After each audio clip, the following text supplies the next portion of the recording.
திருச்சிற்றம்பலம். திருநாவுக்கரசு சுவாமி அருளிய தேவாரம் 4ஆம் திருமுறை. பண் சீகாமரம். தலம் திருவாரூர் பூங்கோயில். பதிகம் 20, பாடல் 2. நாடு சோழநாடு, காவேரி தென்கரை. கடம்படந்த நடமாடி நாய்கலை கண்ணினைக்கு நினைக்கு ஒரு காதல் செய்தடி.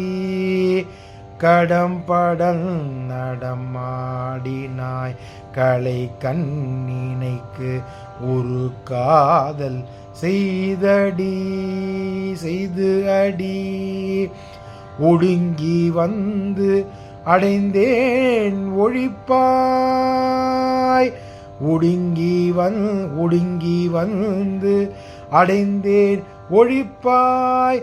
பிழைப்பு எல்லாம் முடுங்கு இராமுது நீர்மல்கு இளவாளை செங்கையல் செல்வரால் கிளறு.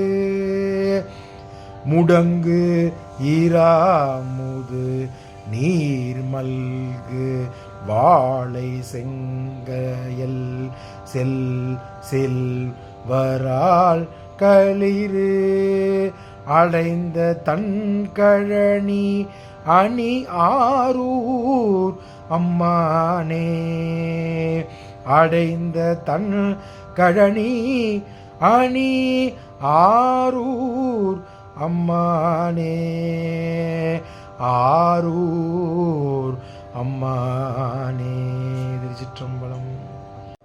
திருச்சிற்றம்பலம். இந்த 2ஆம் பாடல் விளக்கத்தை பார்த்து விடலாம். இந்த 2ஆம் பாடலில் இந்த குளத்தில் உள்ள பல வகையான நீரில் இருக்கும் பல வகையான மீன்களை குறிப்போல் காட்டுகின்றார்.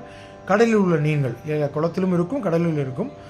அந்த மீன் வகைகளையும் மேற்கோள் காட்டுகிறார். வளைந்த இறால் மீன்கள், அழகான நீரின் வாழும் மழுங்கு மீன்கள், வாளை, செங்கயல், வரால், களிறு போன்ற பல வகையான மீன்கள் உழவும் குளிர்ந்த நீர்களை உடைய திருவாரூர் உரையும் எங்கள் தலைவனே. அதாவது நீர்நிலைகள் உயர்ந்து செழிப்பாக இருக்கும் திருவாரூர்னு சொல்லி இந்த பாடலில் மேற்கொள். அப்போ வந்து எப்படி இருந்திருக்கு பாருங்கள். திருவாரூர் வந்து அவ்வளோ செழிப்பாக ஒழிந்திருக்கின்றது அந்த காலத்திலே. பஞ்சமுக வாத்தியம் ஒலிக்கு நடனம் ஆடுபவனே. பஞ்சமுகம் வாத்தியம் ஒலித்தால் அதற்கேத்தாற்போல் நடனம் ஆடுபவனே. உன்னை அடைக்கலம் அடைந்தவருக்கு பற்று கோடாக விளங்கும் தலைவனே. உன்பால் மிகுந்த காதல் கொண்டு உலகப் பற்றுகள் ஒடுங்க நான் உனது திருவடிகளை வந்து அடைந்து விட்டேன். எனது பிழைகளை நீ நீக்க வேண்டும் என்று சொல்லி அவர் வந்து எல்லாத்தையும் பற்றை விட்டு சுவாமியின் திருவடியை வந்து அடைந்து விட்டார். அவ்வாறு அடைந்த திருவடி அடைந்தவருக்கு பிழைகளை நீக்க வேண்டும் என்று சுவாமிக்கு விண்ணப்பம் செய்கின்றார் அப்பர் சுவாமிகள் இந்த பாடல் மூலமாக. திருச்சிற்றம்பலம்.